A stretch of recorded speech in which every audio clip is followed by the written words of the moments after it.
Assalamualaikum warahmatullahi wabarakatuh. Selamat pagi semua. Pada kesempatan kali ini, saya akan memberikan informasi mengenai perkembangan COVID-19 dan persyaratan masuk ke negara Korea Selatan.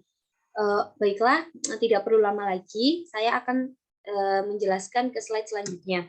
Yang pertama yaitu apa sih Korea Selatan itu? Korea Selatan merupakan sebuah negara di Asia Timur yang meliputi bagian selatan semenanjung Korea yang berbatasan dengan Laut Jepang dan Laut Kuning. Wilayah Korea Selatan seluas 100.210 km persegi. Korea Selatan adalah salah satu negara yang mempunyai 4 musim, yaitu musim panas, musim hujan, musim dingin, dan musim gugur. Dan ini adalah kasus kenaikan COVID-19 di Korea Selatan. Ini sudah dilihat sejak Mei hingga Desember. Lalu yang tercatat pada kasus baru yaitu terakhir diperbarui 2 hari yang lalu 5 Desember 2021, kasus baru rata-rata 4.324 dan rata-rata 7 hari 4.737. Ini bisa dilihat total kasus selama 22 November hingga 5 Desember 2021 sekitar 59.106 kasus baru. Lalu yang selanjutnya yaitu perkembangan COVID-19 2 minggu terakhir. Berdasarkan data Kementerian Kesehatan Korea Selatan, Kamis 11 November 2021, jumlah kasus harian umumnya berada di atas angka 2.000 dalam seminggu terakhir.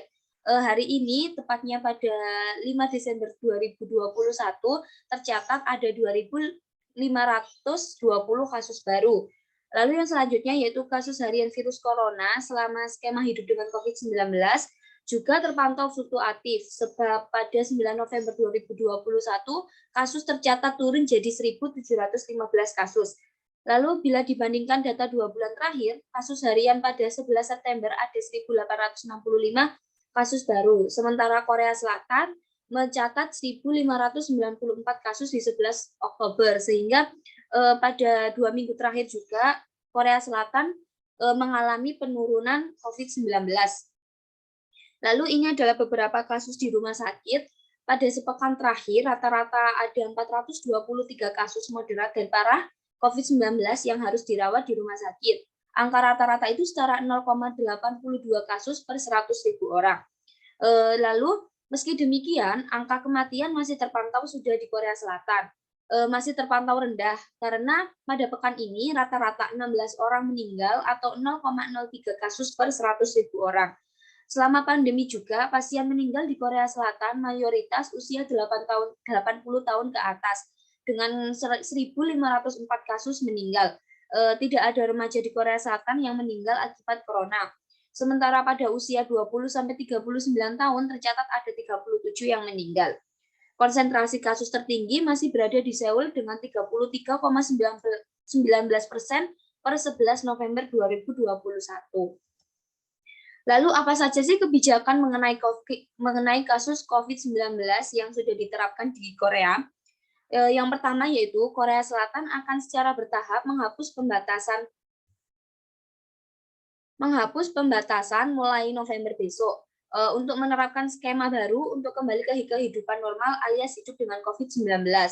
Lalu langkah selanjutnya yaitu sekitar 70% dari 52 juta warga Korea Selatan telah divaksinasi penuh dalam tahapan bulan terakhir. Untuk vaksin ini juga sudah berjalan hingga Desember kemarin. Jadi warga Korea menunggu waktu selanjutnya bagi mereka yang belum divaksinasi, sehingga ada kebijakan wajib vaksinasi bagi seluruh warga Korea. Untuk anak-anak di bawah 12 tahun juga sudah akan divaksin. Lalu yang selanjutnya, pemerintah Korea Selatan akan melonggarkan sebagian besar pembatasan virus corona seperti jam malam di kafe, restoran, dan fasilitas serbaguna. Lalu saat ini, kafe dan restoran di wilayah Greater Seoul, rumah bagi sekitar setengah dari populasi Korea Selatan yang berpenduduk 52 juta, diizinkan beroperasi hingga pukul 10 malam.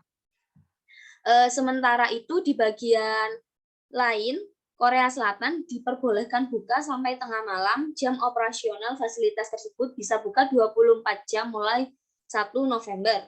Ini dikatakan menurut pihak berwenang.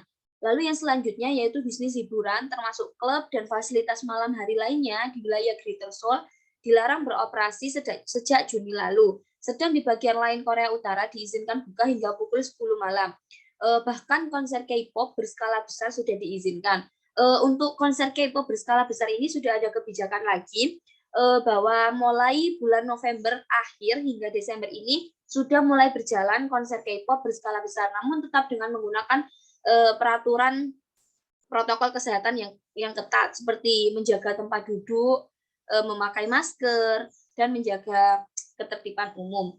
Selain itu, konser K-pop ini bagi pengunjung yang datang tidak diperbolehkan untuk membuka suara mereka atau berteriak. Lalu yang selanjutnya yaitu pihak berwenang akan memperkenalkan sistem paspor vaksin yang memerlukan sertifikat vaksinasi atau hasil tes negatif COVID-19 untuk masuk ke fasilitas multiguna seperti fasilitas hiburan dan gym dalam ruangan. Mereka yang tidak divaksin karena alasan medis atau orang berusia 18 tahun atau lebih muda akan dikecualikan dari sistem itu.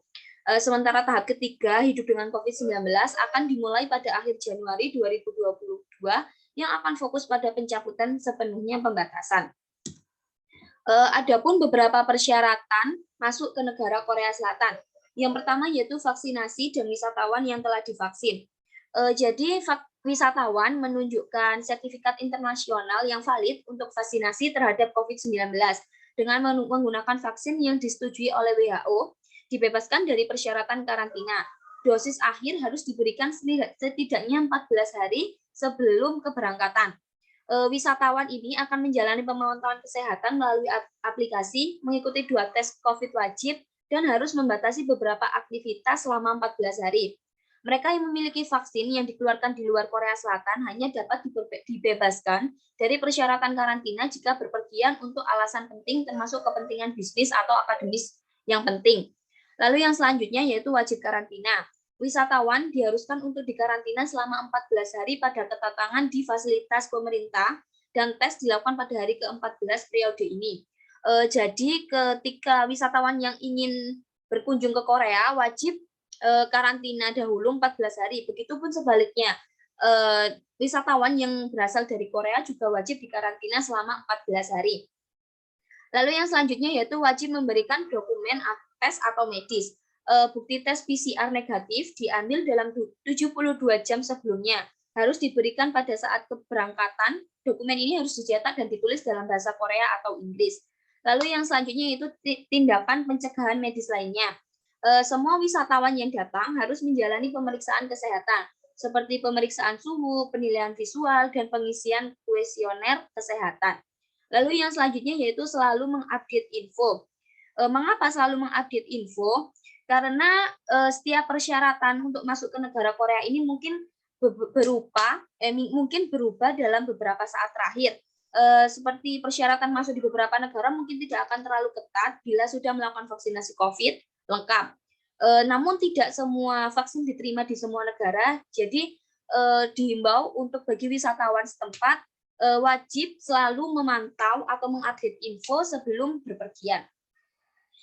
Untuk catatan, perjalanan internasional ke Korea Selatan diizinkan bagi mereka yang memiliki izin masuk atau visa yang sah. Hal ini diperlukan untuk mematuhi persyaratan untuk memastikan masuknya diperbolehkan.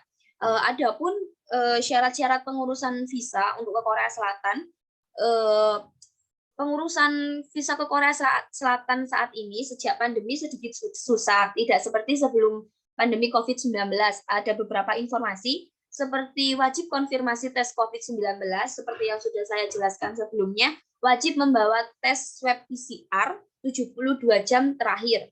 Lalu wajib membawa tes swab dari rumah sakit yang ditunjuk oleh Kedubes. Sehingga jadi Kedubes ini memberikan kebijakan tersendiri bagi wisatawan yang ingin membuat visa ke Korea, wajib tes swab PCR atau antigen di rumah sakit yang sudah ditunjuk oleh Kedubes, sehingga pengunjung tidak bisa sembarangan untuk memilih rumah sakit yang diinginkan. Lalu yang selanjutnya yaitu surat pernyataan persetujuan karantina. Surat pernyataan persetujuan karantina ini adalah dibuat oleh pihak Korea Selatan dan itu wajib ditandatangani oleh para wisatawan itu sendiri. Lalu biaya visa Korea naik mulai bulan Juli 2020.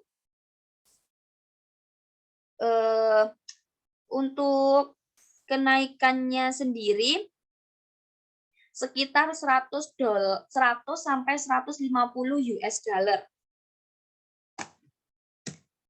Sekian informasi dari saya mengenai perkembangan COVID-19 dan apa saja persyaratan yang dibutuhkan untuk masuk ke negara Korea. Kurang lebihnya saya mohon maaf apabila ada salah kata. Sekian dari saya, semoga membantu dan memberi tambahan informasi. Sekian, wassalamualaikum warahmatullahi wabarakatuh.